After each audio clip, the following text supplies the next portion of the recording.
The Lemur. After many an amorous night with my naked, hairless slave boys, who've been imported expressly from the mountains of Malaysia, I've concluded that the brain is the only receptacle worthy enough for a seed of my royal heritage. Tied to my throne by a velvet ribbon, my pet Lemur initiates the evening's rites directly following a sumptuous dinner. She's been especially trained to remove the left eye of one of my servants with a jade-embellished spoon of solid ivory. My entrance into the child's eye socket is celebrated by a whoosh of war cries and ceremonial drumming. Ba-da-da-doom, ba-da-da-da-doom, ba-da-da-da-doom.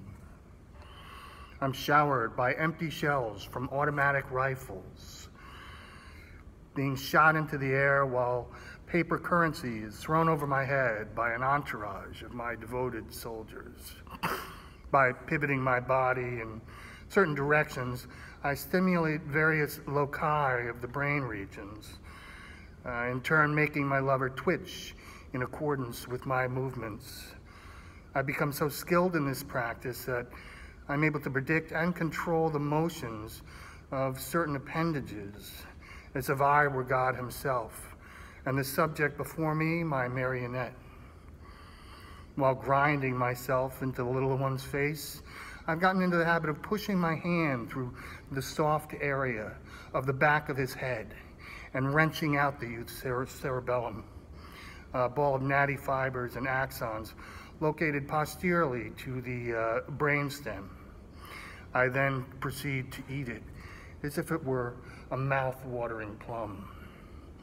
This creates a hyperactive vacuum of suction power through a combination of respiratory convulsions, involuntary spasms of the lips, and the sudden drainage of blood from the freshly administered wound. The night's sacrifice goes limp and collapses dead at my feet once all the tension has been drained from my eminent loins. Smoke from the dying bonfire, intermingled with the redolent scent of camel dung, brings to mind the cataclysmic war we will be fighting tomorrow.